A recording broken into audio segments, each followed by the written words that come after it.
Good afternoon, everybody, and on behalf of Polar Capital, thank you very much for your time. It is appreciated. My name's Jamie. I'm one of the fund managers on the investment trust, and we're focused on healthcare. Before I start the main body of the presentation, I'd really like to start with the most important slide, and that's the team. We're extremely fortunate at Polar. There's a culture really built from the top down about supporting the managers and giving everything they need to perform, and the healthcare team's no different. Sitting around that table's more than 100 years of experience. Now, clearly there are never any guarantees, but it certainly helps us generate ideas, the lifeblood of what we do. It helps us extract the best we can out of management teams, consultants and experts, and it really helps us manage the risk-reward process that we go through every day. So that's the team. Before I then launch into the main body, if you only take away three things, I'd love them to be: one, we believe healthcare is a secular growth sector. Secondly, valuations are supportive where we stand here today.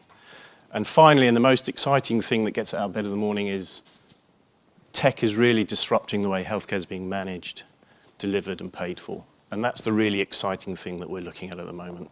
So I'd like to go through all three of those one by one, if I may. This is the old age dependency ratio. And this simply looks at the percentage of people who are over 65 relative to the working age. And what you'll see in Japan, that within 5 or 6 years, that's forecast to be north of 50%. Japan's important because there's not much immigration, so that underlying demographic trend is highly likely to be replicated in other jurisdictions. The one on the far right is the US, where the majority of our assets in the trust are north of 70%, so it is important. And in the US, they have a system called Medicare. So when you get to 65, there's a government-funded program that helps you get access to healthcare. And independent estimates reckon that about 3.5 million US citizens every year are going into that system. So why is all this important? Well, it's very simple. The older we get, the more we utilise and demand healthcare. We get more and more what are called chronic indications. That simply means a long episode of treatment. So if you're diabetic, you have rheumatoid arthritis, hypertension, when you're diagnosed, you tend to stay on medication until you pass. So that's really the demographic backdrop that we're all looking at. And every single healthcare system globally, whether it be a single payment system like the UK, or a private system like the US, is trying to solve one problem. That's how do we deliver more healthcare to more people for less money? And that's where tech becomes really important. I use the word defensive. Hopefully this gives some gravitas to that statement. So this simply looks at two things: the year-on-year earnings growth of the healthcare sector versus the broader market. So that's the dark blue lines versus light blue.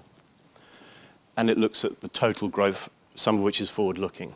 And what you'll see is that even during the financial crisis, earnings growth didn't go negative for healthcare. Now, we don't have the super exciting years like we do in 2010, but we're pretty consistent. And actually, over that period, and it's Citigroup data, we're actually delivering more. So if you can have a defensive earnings profile, plus you can deliver more earnings to the market, then you can entertain this idea that you deserve a premium valuation. And so now I'll talk a little bit about valuation, and then we'll move on to technology. This is S&P data, to be very clear, and it looks at price to earnings ratios, which is one of the main metrics we use, amongst others. And what you'll see here is on a relative basis, we're broadly in line with the market. Now actually, over the last 25 to 30 years, we've traded at a premium. So that's what I mean when I say supportive valuations. I don't insult anyone's intelligence and say we're screamingly cheap like we were in 2010, but I certainly think that's a supportive chart. And then you may take the view, well, actually, it's relative. What about absolute? Absolute's important as well, and that's the next slide. And you'll see here we're just about in line with the long-term average. Neither expensive, neither cheap. And so really the objective or the opportunity for us in the trust is, can we construct a portfolio of stocks that can deliver maybe high single-digit, low double-digit TSR over the life of the company? And if we can do that, then we think that's intuitively attractive in a low-growth world. So that's growth and valuation. Now I'm going to talk about tech. That's the exciting stuff. It's a busy slide, apologies. But all of these pods within this slide are using technology to try and drive a more efficient healthcare system. And the system's really trying to move away from the traditional fee-for-service, which is where there's a fee attached to every service you take out of the healthcare system, to one that's based on value. And you can only do that if you've got the data and the data analytics to drive that process. And this other idea that rather than paying for a drug or a device on the outcome of a clinical trial, companies are now having to collect real-world data. How does this stuff work in the real world? Is it really adding value? And tech is the solution to that. Access to care is becoming more and more important.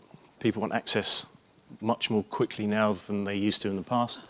And then finally, on the right-hand side, which is, if we're being honest, probably less relevant in the near term, is this idea of the democratization of health, taking more control of your own health. And that's probably a generational thing, but we think that's something coming.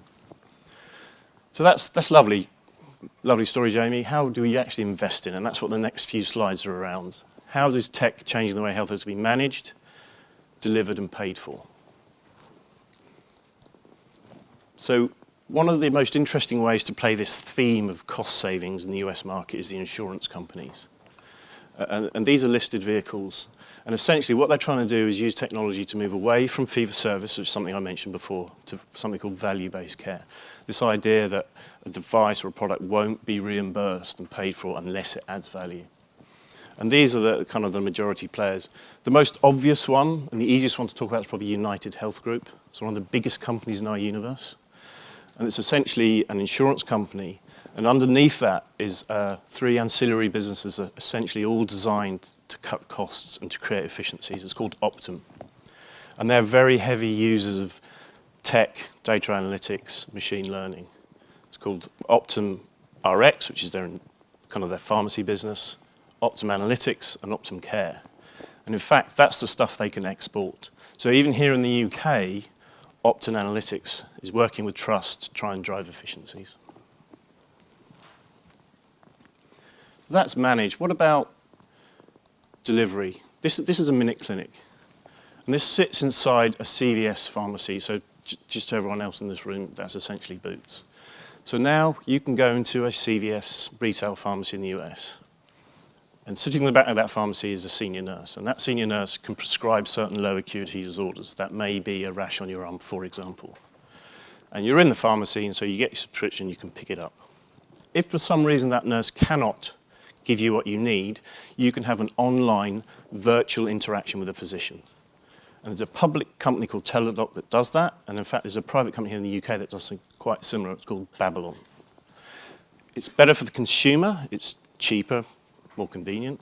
And it's better for the people who pay the bills because it's a lower cost point for delivering the same level of care. And that can only really be done and only really be driven with technology. Medical device companies are also really embracing technology. That stuff on your left-hand side, they're robots. It's called Mako. It was bought by a company called Stryker. And these are used to help surgeons, and we're not talking about replacing human capital here, to replace, sorry, not to replace surgeons, but to help surgeons drive better outcomes.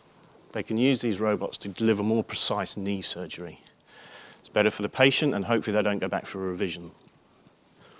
And importantly, from an investment perspective, those robots are helping Stryker take market share in the US in the knee market, because it's also better for the surgeons as well. J&J are investing, Smith & Nephew are investing in robots, Zimmer are investing in robots as well. So that's a journey we think is going to continue. On the right-hand side is something called Freestyle Libre. Now, if you're diabetic, it's really important you stay well on top of your blood sugar levels. And this little round patch here, about the size of a 10p, sits on your arm for 2 weeks. And the first generation device simply used to swipe it over, and it would give you a reading and a direction of where your blood sugar is going. The second generation is actually on the smartphone as well. So that's really, really empowering for consumers. And it exited 2018 doing $1 billion of revenue, which is highly unusual for a medtech company, and it's growing super, super fast. But the really neat thing about that device is it has utility in type 2 diabetics. And just to give you a sense, about 400 million diabetics globally, 85% roughly are type 2, it's lifestyle related, and the other 15 are type 1, it's inherited. So that product is hugely interesting. It empowers consumers, and it's driven by tech. The last one is real-world data. So when you run a clinical study, and I won't bore you with details, it's inappropriate, but basically it's a very controlled environment. You know the patients, you know they're taking their medication, you know they're doing their exercise, they're eating, etc. And hopefully you're a company, it spits out a result. You can take that to the regulator and say, I want to be paid for this. Great. What the system now is saying to companies, we need real-world data. We need to understand how these drugs and devices are working in the real world. And if they're telling us what you say they're going to do, we will pay for that. So Roche bought Flatiron. Flatiron's a tech company in the US. They cover about 30% of the cancer lives in the US. They're collecting data, they're scrubbing it, sending it up to the cloud, and they're seeing how these products work in the real world. It's much better for patients. But importantly for Roche, from our perspective in terms of investment, they're getting a return on that. They have a lung cancer drug. They were able to accelerate the approval of that product in about 20 different jurisdictions globally because they had data from Flatiron. And the other thing I must mention on healthcare is we're a really broad church. Don't just think drugs. You can think biotechnology, you can think medical devices, insurance, you can think facilities. We really have opportunities across the entire ecosystem. And a lot of these companies are using tech. How am I doing? That's the final slide. I'm out of time, unfortunately. It's reasonably straightforward.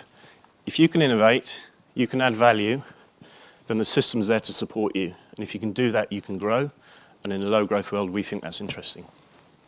Thank you very much.